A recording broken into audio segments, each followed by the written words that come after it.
네, 오늘 설교 제목은 마지막이 가까이 왔으니, 성경 본문을 인용해서 마지막이 가까이 왔으니 라고 하는 제목으로 말씀 나누겠습니다. 얼마 전에 제가 우연히 어떤 영상을 봤는데요. 그 영상의 내용이 이런 거예요. 그 손 아래 시누이가 결혼한 지 한 9년쯤 된 올케에게 이야기하는데, 자기 오빠, 그러니까 그 올케의 남편이 요즘에 밤이나 새벽 시간에 자꾸 집 밖으로 나가 있거나 혼자서 거기서 전화를 하거나 이런 일들이 많더라. 혹시 언니 알고 있냐? 뭐 이런 이야기를 하는 거예요. 그래서 언니가 나는 밤에 잠을 자면 이렇게 한번 잠이 들면 그냥 골아 떨어져서 잘 모르는데, 그랬더니 그 손아래 시누이가 이야기를 해야 될지 말아야 될지 고민이라고 이제 말을 꺼내는 거예요. 그랬더니 올케가 즉각적으로 관심을 보입니다. 혹시 여자가 생긴 거냐? 당신 오빠한테, 내 남편한테 여자가 생긴 거냐? 그게 아니면 무슨 큰 빚을 진 거냐? 무슨 일이냐? 자꾸 이제 궁금하니까 막 캐묻는 거예요. 이 시누이가 이야기를 할까 말까 자꾸 이제 망설이니까 더 궁금해서 막 묻다가 올케가 갑자기 정색을 딱 하더니 이렇게 이야기하는 거예요. 그래, 그 이야기를 내가 들어서 좋은 이야기면 하고 나쁜 이야기면 하지 말아라, 이렇게 이야기를 하는 거예요. 제가 그 모습을 보면서 깜짝 놀랐어요. 왜냐하면 이게 쉽지 않은 일이잖아요. 호기심이라는 게, 궁금증이라는 게 늘 있는데 그걸 어떻게 멈출 수 있겠어요? 근데 이분에게는 그 단호하게 그렇게 이야기하는 걸 보면서 이분에게는 인생을 살아오면서 여러 가지 경험 때문이긴 하겠지만 어떤 사실의 여부는 중요하지 않고 이 사실이 나에게 어떤 영향을 끼치느냐 하는 것을 매우 중요하게 여기는 가치관 또는 처세술을 가지고 있구나, 이런 것을 보게 되었습니다. 우리도 마찬가지거든요. 살아가면서 무엇이 사실이냐 보다는 그 사실이 나에게 어떤 영향을 끼치느냐에 관심을 많이 가지는 경우들이 종종 있어요. 그래서 옛말에 그런 말도 있잖아요. 아는 게 병이다. 보면 사람들마다 달라요. 아는 게 병이다 라고 대답하는 사람이 있고, 아는 게 힘이다 이렇게 대답하는 사람은 가치관이 다른 거예요. 사자성어에도 있죠. 식자우환. 식자, 글자를 아는 것이 우환이다, 병이다. 중국 송나라 아주 유명한 시인 소동파 한 번쯤 들어보셨을 거예요. 동파육이 소동파 이름에서 따온 거라고 하죠. 그 소동파가 쓴 유명한 시구에도 등장합니다. 인생 식자 우환시. 인생이라는 게 식자, 글자를 알면서 우환이 시작되는구나. 성명조기 가이휴. 이름이나 대충 쓸 줄 알면 배우기를 그만둬도 되지. 하용 초서 과신속. 초서 글씨 빨리 쓴다고 자랑할 게 뭐냐. 객원창황 영인수. 그 글로 쓴 책 펼쳐보면 사람들을 근심하게 할 뿐이다. 여러분 동의하세요? 사실 우리 살아가다 보면 아까 아는 게 하니까 다 병이다 그러잖아요. 사실 동의될 때가 많아요. 이거 차라리 내가 몰랐으면, 모르는 게 나았다 싶을 때가 있잖아요. 그런데 뒤집어서 한번 생각해 보세요. 만약에 내 배우자가 큰 빚을 졌는데도 나만 모르면 그만이에요? 배우자가 바람이 났는데 그 바람을 피워도 나만 모르게 해. 그러면 돼요? 결국은 그 문제가, 내가 모른다고 하지만 결국은 그 문제가 내 인생을 덮치게 되고 다 뒤엎어버리게 되죠. 그러니까 아는 게 병이다 라고 하는 속담도 있지만 아는 게 힘이다 라는 말도 있는 거예요. 소동파가 십자우환시, 글자를 알면 모든 근심이 시작된다. 일리가 있는 말이죠. 근데 쥐는 이게 소동파가 얼마나 그 당대에 뛰어난 시인이자 학자였는데요. 관리였고. 그러니까 어떻게 보면 내가 가지고 있는 사람의 넋두리인 거예요. 글자를 알고 뭐 많이 알아서 근심이 시작된다고 해서 안 배우는 사람이 있습니까? 안 가르치는 사람이 있어요? 아는 게 병이니까 내 자식한테 공부 안 시키는 사람이 있냐고요. 공부를 못해서 머리가 따라주지 않아서 그렇지 가능한 우리는 더 많이 배우려고 해요. 왜냐하면 더 많이 알수록 무언가 알게 되면 근심 걱정도 생기지만 그와는 비교할 수 없이 훨씬 크고 강력한 힘을 얻게 된다는 걸 우리는 경험적으로 다 알고 있기 때문입니다. 아는 게 병이다, 모르는 게 약이다, 아는 게 힘이다, 뭐 이러는 것들은 다 함축적인, 줄여진 함축적인 표현일 뿐이고요. 사실을 좀 더 명확하게 따지자면 단지 무언가를 알기 때문에 병이 되거나 무언가를 알기 때문에 힘이 되는 게 아니고요. 내가 아는 것을 잘 활용할 줄 아는 사람, 잘 활용하면 그 아는 게 병이 되고, 내가 알고 있는 것을 활용하지 못하고 그것을 휘둘리게 되면 그러면 병이 되는 것입니다. 그러니까 지식적으로 아는 것을 넘어서 제대로 알아야 되는 거예요. 정확하게 알 뿐만 아니라 내가 아는 것을 잘 활용할 수 있는 내공이, 내적인 힘이 있으면 그러면 아는 게 힘이 되는 거고, 내가 내공이 없으면 아는 게 병이 되는 겁니다. 계산이나 기억력 좋은 거, 뭐 지식적으로 뭔가를 많이 아는 것, 이런 게 아니라 우리의 마음도 정신도 건강하고 튼튼할 때 제대로 아는 게 중요하다라고 하는 것입니다. 오늘 본문 7절 이렇게 시작합니다. 만물의 마지막이 가까이 왔으니, 베드로가 사랑하는 교우들에게 권면하기를 마지막 날이 가까워졌습니다. 이렇게 이야기를 해요. 가까워졌습니다. 사실 이건 뭐 베드로의 권면만은 아니고요. 로마서 13장 11절 12절입니다. 또한 너희가 이 시기를 알거니와 자다가 깰 때가 벌써 되었으니 이는 이제 우리의 구원이 처음 믿을 때보다 가까웠음이라. 밤이 깊고 낮이 가까웠으니 그러므로 우리가 어둠의 일을 벗고 빛의 갑옷을 입자. 베드로뿐만 아니라 그 동시대를 살았던 바울도 자다가 깰 때가 되었다, 구원이 가까이 왔다, 낮의 때가 가까이 왔다라고 경고합니다. 신약시대 초대교회 사도들만이 아니고요. 예를 들어서 이사야 13장 6절입니다.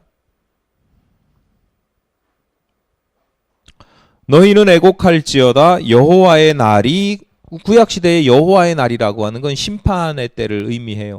여호와의 날이 가까웠으니 전능자에게서 멸망이 임할 것이미로다.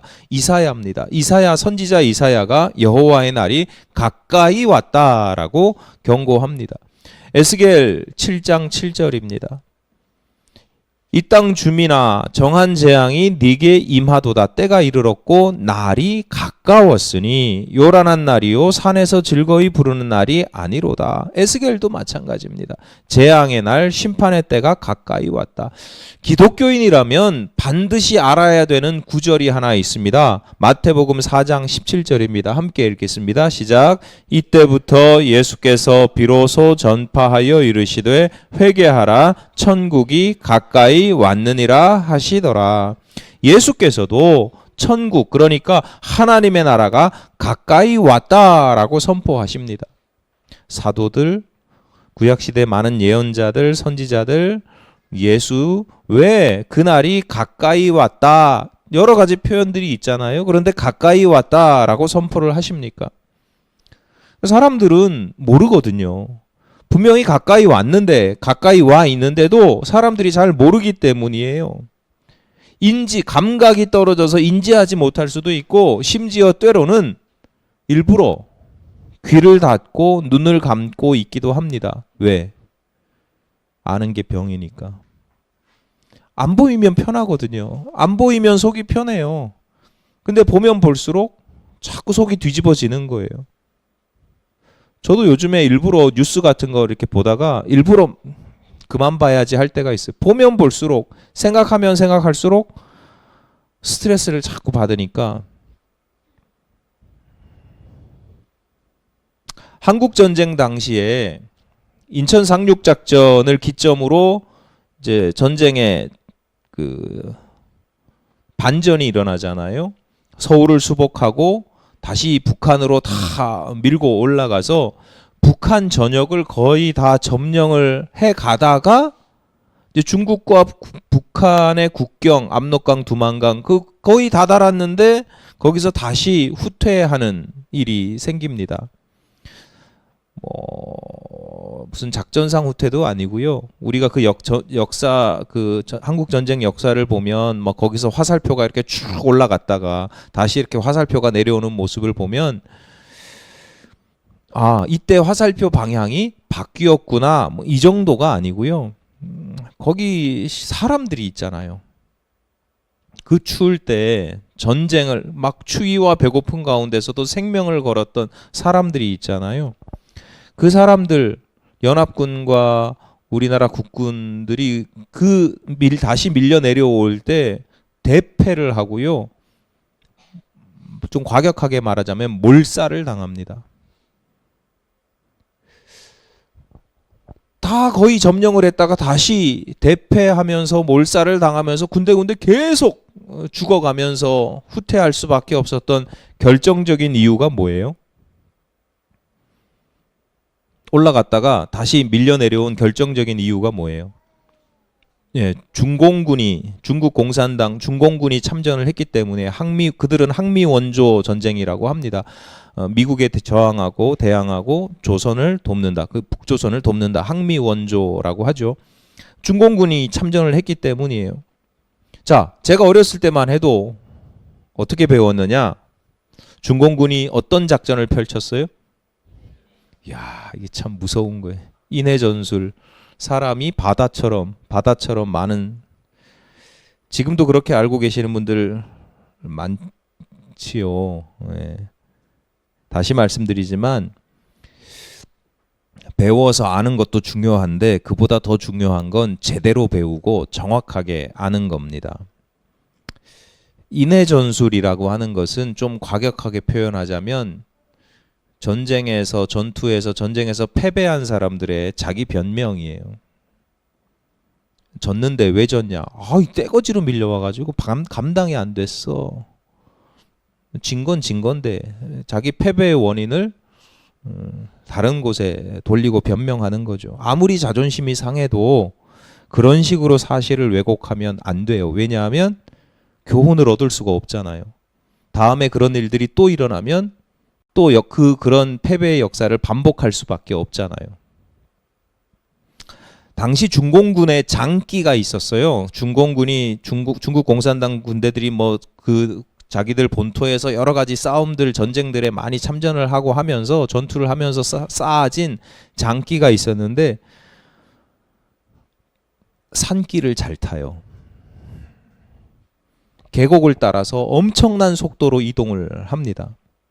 근데 산길을 빠르게 잘 탈 뿐만 아니라 은신을 잘해요. 잘 숨어서 신속 기동, 은밀 기동을 아주 잘하는 거예요.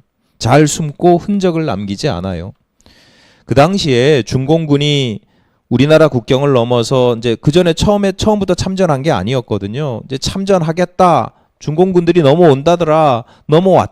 뭐 이런 첩보들이 있었어요. 그래서 연합군이 비행기를 띄워가지고 항공 촬영을 다 합니다. 그 당시 우리나라 산 다 민둥산이고요. 눈까지 내려가지고 다 하얗게 눈 덮인 산에 개미 새끼 하나 잘 보일 수밖에 없는 그런 산인데 촬영을 했는데 하나도 안 보이는 거예요.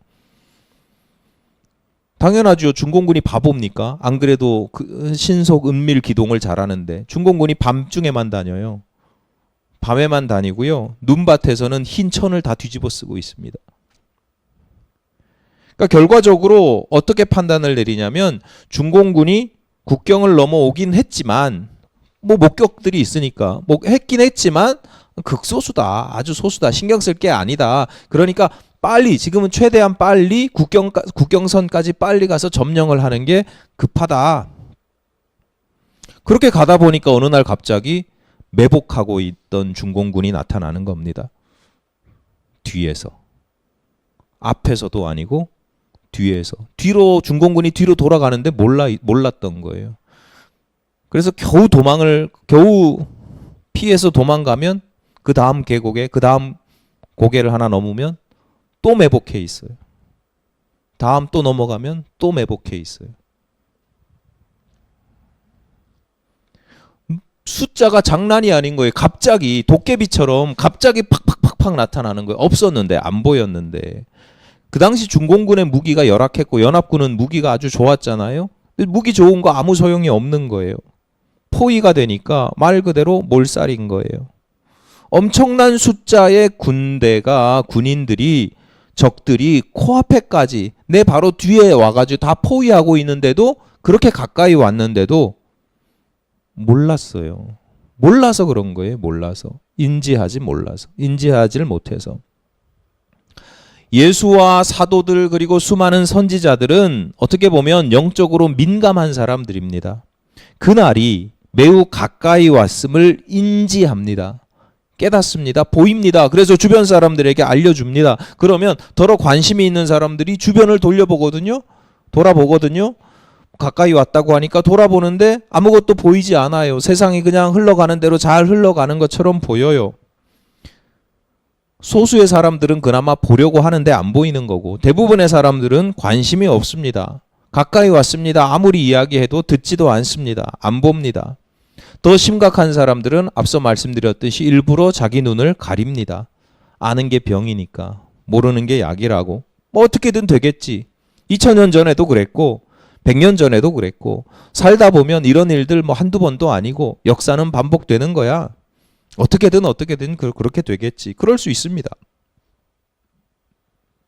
오늘 본문의 말씀은 우리가 좀 심각하게 받아들여야 되는 게 뭐냐면, 본문, 그러니까 베드로가 권면하는, 가까이 왔다라고 경고하고 알려주는 그 권면의 대상이 이미 예수를 믿고 있는 사람들입니다. 예수를 믿지 않는 사람들에게 그날이 가까웠으니 예수를 믿으십시오가 아니고, 예수를 잘 믿고 있는 사람들, 구주로 믿고 열심히 신앙생활 하는 사람들에게 이야기하고 있는 것입니다. 여러분, 내 딴에는 예수를 잘 믿고 있고 어렸을 때부터 예수를 믿었고 나름 교회 생활 열심히 한다고, 신앙생활 열심히 한다고 망하지 않는 게 아닙니다.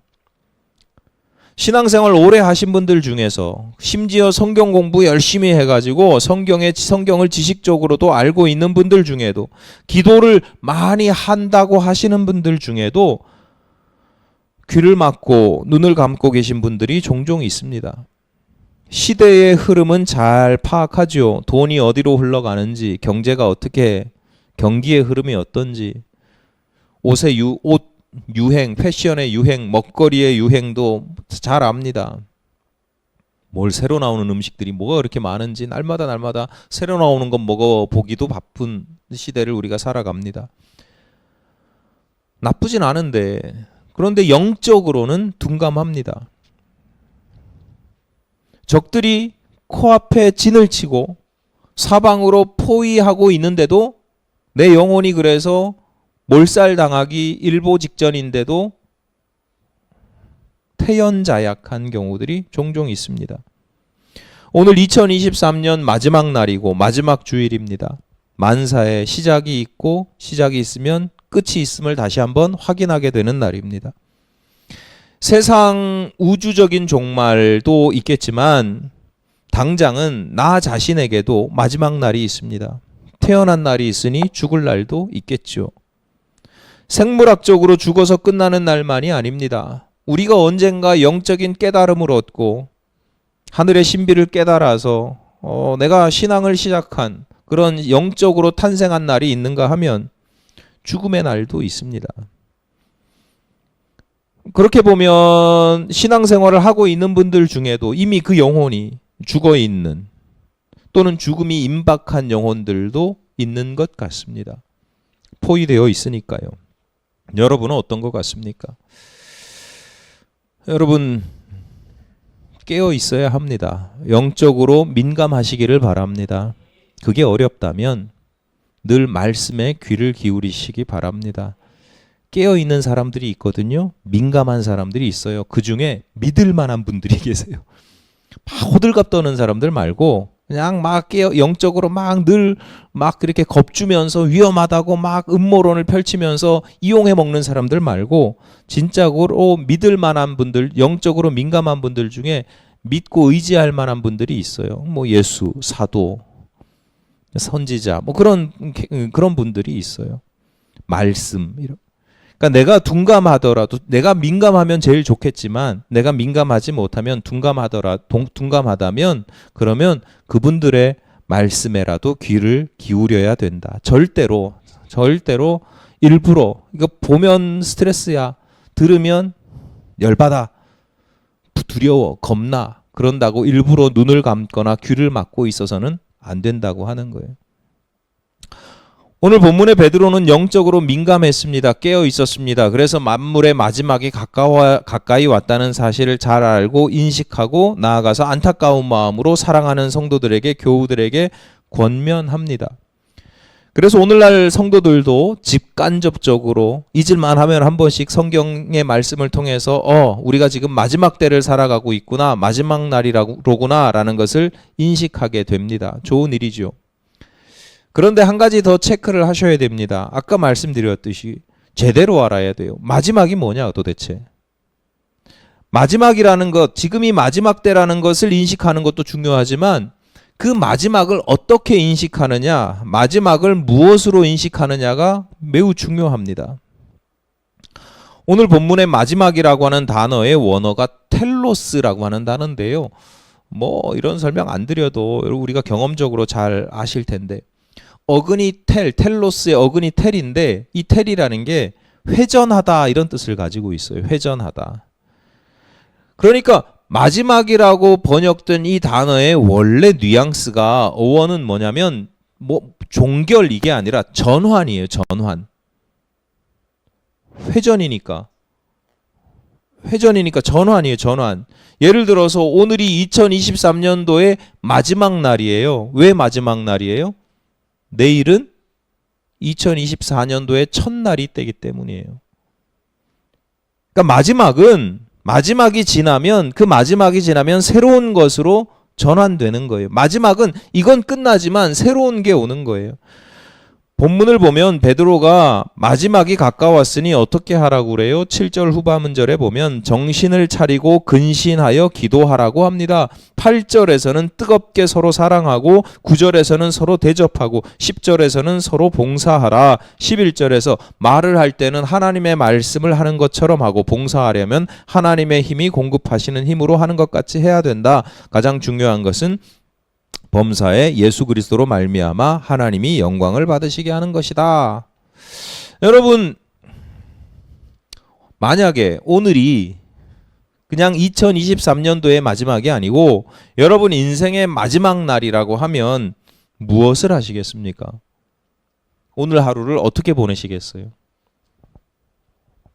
이게 마지막이 가까이 온 것도 중요하지만 내가 마지막을 어떻게 인식하느냐에 따라서 여기서 대답이 달라져요. 내일 지구가 멸망하더라도 한 그루의 사과나무를 심겠다고 대답하는 사람들 혹시 계세요?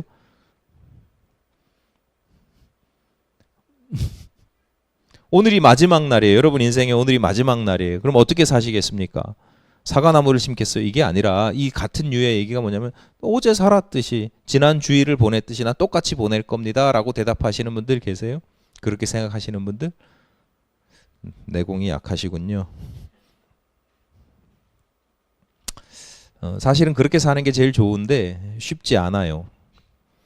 마지막 날이라는 걸 내가 모르면 또는 마지막 날일 수도 있겠다. 뭐 확신이 들지 않으면 그렇게 살 수 있는데 알면서 그렇게 하는 건 정말 진짜 대단한 내공이고요. 네, 마지막 날에 대한 묵상과 성찰과 결단과 기도를 오래 해야 나타날 수 있는 현상이에요. 대부분의 인생은 그 마지막 날에 무엇인가 의미 있는 일을 하려고 해요. 예전에 누군가 가까운 사람에게 물었어요. 마지막 날에 뭘 하겠냐 물었더니 기도하겠대요. 옆에 듣던 친구가 코웃음을 치면서 웃기고 있네 이러더라고요. 웃기고 있네라고 대답한 친구는 바다를 가보고 싶대요. 마지막 날에 바다를 가보고 싶다.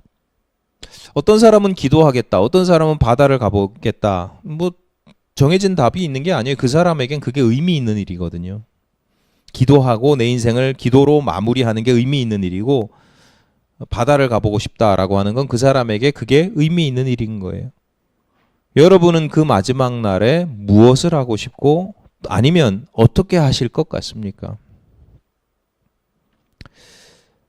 제가 몇 해 전에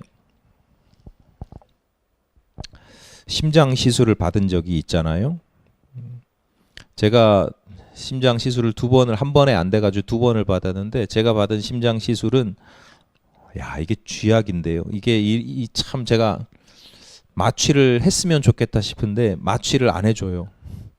시술을 2시간, 3시간 반, 1시간, 2시간, 2시간, 3시간 이렇게 받는데 마취를 안 해요. 왜냐하면 허벅지 혈관통해서 심장 안쪽으로 관을 집어넣거든요. 몇 개를 집어넣어서 일부러 자극을 줘요. 그 자극을 주는 걸 제가 느껴야 돼요. 제가 느껴야 되는데, 반응을 해야 되는데, 그럼 기계에도 나타나지만, 기계도 모니터도 나타나서 의사가 그걸 보고 하지만, 근데 마취를 안 하고 제가 그걸 다 느끼는데, 그 느끼는 느낌이, 여러분 심장 안에서 뭐가 꿈틀거리고 뭐 이렇게 막 이렇게 자극하는 거 한 번도 못 느껴보셨잖아요. 좋은 경험은 아니더라고요. 그러니까 낯설기도 하지만 그러니까 쉽게 표현하면 기분이 더럽더라고요. 이게 되게 막 그냥 무서운 정도가 아니라 이게 하여튼 그래요. 근데 그런데 절대로 고개를 들면 안 돼요. 몸을 뒤척여도 안 돼. 그냥 똑바로 위만 보고, 왜냐면 뭐 심장의 높이와 뭐 이런 것 때문에 그냥 똑바로 보고 꼼짝도 하지 말아야 돼요. 고개를 나도 모르게 뭐 아프거나 막 심장이 이렇게 막 자극을 줘서 막 아프면 나도 모르게 이렇게 움직이게 되잖아요. 절대로 그걸 못하게 하거든요. 의식도 감각도 너무너무 멀쩡한데, 그리고 이 시술을 받고 있으니 얼마나 민감하게 예민하게 지금 내가 감각을 막 느끼고 있겠어요. 그런데 꼼짝도 하면 안 됩니다.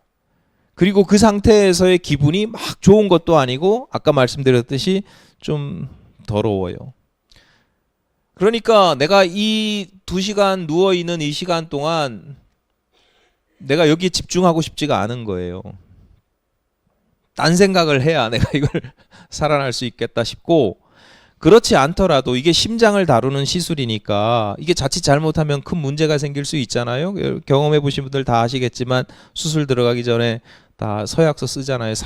설명 듣고 사인하는데 부작용, 수술하다 죽을 수 있습니다 뭐 하고, 수술이 끝나고 나서도 잘못해서 뭐 혈관이나 뭐 이런 데서 혈전이 잘못해서 뇌로 들어가서 뭐 뇌졸중이 올 수도 있고 뭐 죽을 수도 있습니다. 부작용이 생명을 잃는 거예요. 한 방에 가는 거예요. 경고도 받았죠. 서명도 했죠. 그러니까 그 2시간, 한두 시간 누워 있는 동안 처음에는 한 30분은 막 계속 이게 처음 낯선 경험이니까 이게 뭐야, 어떻게 되는 거야. 전 처음 해봤거든요. 그 수술실에 들어가서 이렇게 하는 모든 처치하는 걸 처음 해봤으니까. 이대로 있다가 내가 정말 미쳐버리겠다. 너무 스트레스를 받는다. 그래서 딴 생각을 했어요. 딴 짓을 해야 되겠다. 내가 다른 데 관심을 가져야 되겠다. 관심을 다른 데로 해야 되겠다. 누워서 꼼짝도 못 하는데 다른 거 뭐 할 수 있어요? 네, 기도밖에 없어요. 이게 내가 누워서 의식은 말짱한데 무슨 게임을 할 수가 있어요? 책을 볼 수가 있어요? 기도밖에 없는 거예요. 근데 이 모양 저 모양으로 이제 기도를 했죠. 근데 평소와 다른 상황에서 기도를 하니까요. 그 기도의 내용을 뭐 나중에 보면 뭐 평범한 내용일 수 있는데, 그 상황 속에서 그 기도의 무게는요, 정말 다른 거예요. 나중에 내가 어떻게 기도했나 생각해보고 정리해보니까 한 3가지 정도더라고요. 첫 번째는 감사합니다, 하나님. 네, 이렇게 한 방에 갈 수도 있는 한 줌밖에 안 되는 생명인데, 이거 뭐 잘못되면 이거 한 줌밖에 안 되는 생명인데, 그 생명 가지고 그래도 이만큼 잘 살아왔고 누렸고 때로는 하나님께서 은혜 베푸셨고 베푸신 은혜들 중에 또 좋은 사람들을 통해서 많은 사람들을 통해서 과분한 사랑을 받았습니다. 내 뜻과 내 능력대로 살아온 게 아니라 은총으로 살아왔습니다. 감사합니다. 감사의 기도가 저절로 나오고요. 그냥 평소에 형식적으로 하는 게 아니라 그 수술대 앞에서 진솔하게 감사의 기도가 나오고 두 번째는 뭐겠어요? 회개하는 거죠. 잘못한 것들이 많지요. 실수도 많고 죄와 허물도 많은데 문제는 항상 그 죄라는 것, 실수라는 것, 허물이라는 게 이게 돌이킬 수가 없다는 거예요. 예를 들어서 누군가에게 상처를 줬어요. 의식을 했든 못했든 상처를 줬어요. 내가 잘못을 해서 상처를 줬어요. 내가 다음날 착한 짓을 해서 그게 착한 짓을 하면 그 상처 준 게 잘못한 게 상쇄가 되나요? 안 되는 거거든요. 그러니까 결국은 우리가 회개하는 기도, 하나님께 용서를 구하고 하나님께서 그 인생을 직접 치유해 주시기를 바라는 기도를 할 수밖에 없는 게 이게 인간의 한계가 있는 거예요. 그러니까 회개하는 기도를 할 수밖에 없죠. 하나님께 용서를 구하고, 그러니까 회개라는 게 내가 잘못했습니다. 하나님께 용서를 구할 수밖에 없는 게 이거 어떻게 하자 치유가 안 되는 거예요. 내가 잘못한 걸 어떻게 그 사람한테 내가 100만 원을 준다고 1000만 원을 준다고 1억을 준다고 그게 상쇄가 되냐고. 죄는 그런 게 아니잖아요. 안 되니까 하나님께 용서를 구하는 것이고 하나님께 용서를 구하면서 하나님께서 친히 회복시켜 주십시오. 고쳐 주십시오. 뭐 그렇게 기도할 수밖에 없는 게 그게 회개죠. 마지막으로 이제 의탁하는 겁니다. 하나님, 제가 잘못되면 제 영혼을 받아주시고 제가 사랑하는 가족들과 사랑하는 사람들이 있는데 두 가지 마음이 드는 거죠. 아예 내가 이렇게 신경 쓴다고 뭐 되겠어? 하나님이 다 잘 챙겨 주십사. 그렇게 의탁하는 기도를 드리게 되는 거죠. 마지막 순간, 내가 지금 마지막 순간이라는 걸 가정하고 기도하게 된다는 것, 그리고 또 그 기도의 내용이 감사와 회개와 의탁이라는 것에는 중요한 이유들이 있어요. 나도 모르게 죽음 이후를 준비하는 겁니다. 내가 죽음 이후에 저 하늘나라 갔을 때를 준비하는 것만이 아니라 내가 죽고 난 이후에 세상이든 뭐든 나의 죽음 이후를 준비하는 거죠. 베드로가 오늘 본문에서 권면하는 것도 마찬가지입니다. 마지막 때를 살아가는 너희들이 깨어서 기도하고 뜨겁게 사랑하고 하나님의 영광을 위해서 또한 하나님의 능력으로 서로 대접하고 봉사해야 되는 이유가 뭐냐? 이게 마지막이 끝이 아니라 그 마지막을 지나면 새로운 세상, 다음 세상이 오기 때문에 그 다음 세상을 준비해야 된다라고 하는 것입니다. 만물의 마지막은 이 세상, 우리가 살아가는 이 세상의 끝이지요. 그런데 기독교인에게는 이 세상의 끝이 곧 내 인생의 끝이 아닙니다. 내 영혼의 종말이 아닙니다. 마태복음 25장 46절입니다. 그들은 영벌에, 의인들은 영생에 들어가리라 하시리라. 비유의 말씀이긴 하지만 예수께서는 그것이 벌이든 생명이든 영원하다라고 표현을 하십니다. 영벌, 영생. 그러니까 성도가 이 땅을 살아가는 중요한 이유, 이 땅에서 잘 살아야 되는 중요한 이유와 목적 중에 하나는 뭐냐? 다음 세상에서의 영생을 추구하고 준비하는 것에 있다라는 것이에요. 어떤 사람에게는 이 세상의 끝이 두려움의 이유입니다. 이 세상이 끝나면 다음이 어떻게 될지 모르겠어. 그리고 끝나는 것 자체가 본능적으로 두려움의 이유가 되기도 합니다. 반면에 믿음이 좋은 성도들, 믿음이 좋다는 게 그냥 난 그냥 믿어요 이게 아니라 오늘 본문의 말씀을 내가 잘 받아들여서 내 안에서 잘 소화시키고 체화된 성도들, 믿음이 좋고 그래서 잘 준비된 성도들은 이 세상의 끝을 하나님 나라의 시작으로 보게 됩니다. 광야 생활의 끝이 곧 젖과 꿀이 흐르는 가나안 땅의 입성이 되는 거잖아요. 그래서 담대하고 평온하게 그리고 흔들리지 않게 그 마지막 순간들을 잘 거룩하게 의연하게 잘 살아낼 수 있는 것입니다. 다시 말씀드리지만 오늘 2023년도의 마지막 날, 마지막 주일입니다.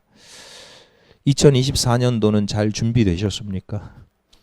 이게 마지막이 지나면 새로운 시대가 오는데 잘 준비되셨냐고. 2024년도를 잘 살아가는 사람은요, 2024년도에 딱 잘 살아가는 사람들이 아니에요. 조금이라도 미리 2023년도 마지막에 준비된 사람들이 2024년도를 잘 살아간다니까요. 여러분, 내년에 대한 준비는 미흡하더라도 하나님 나라에 대한 준비는 잘 하시기를 바랍니다. 2023년도 시작된 지 얼마 되지 않은 것 같은데 벌써 마지막 날이잖아요. 우리 인생도, 이 세상의 마지막 순간도 결국 마지막 순간이 있는데 그 마지막 순간이 이런 식으로 다가옵니다. 벌써? 이미 가까이 다가와 있습니다. 그래서 벌써? 이렇게 반응할 수밖에 없습니다. 깨어 기도하며 뜨겁게 사랑하며 하나님의 힘과 능력으로 열심히 대접하고 봉사하시기 바랍니다. 준비된 영생의 세상에 기쁨으로 입성하시기를 간절히 바랍니다.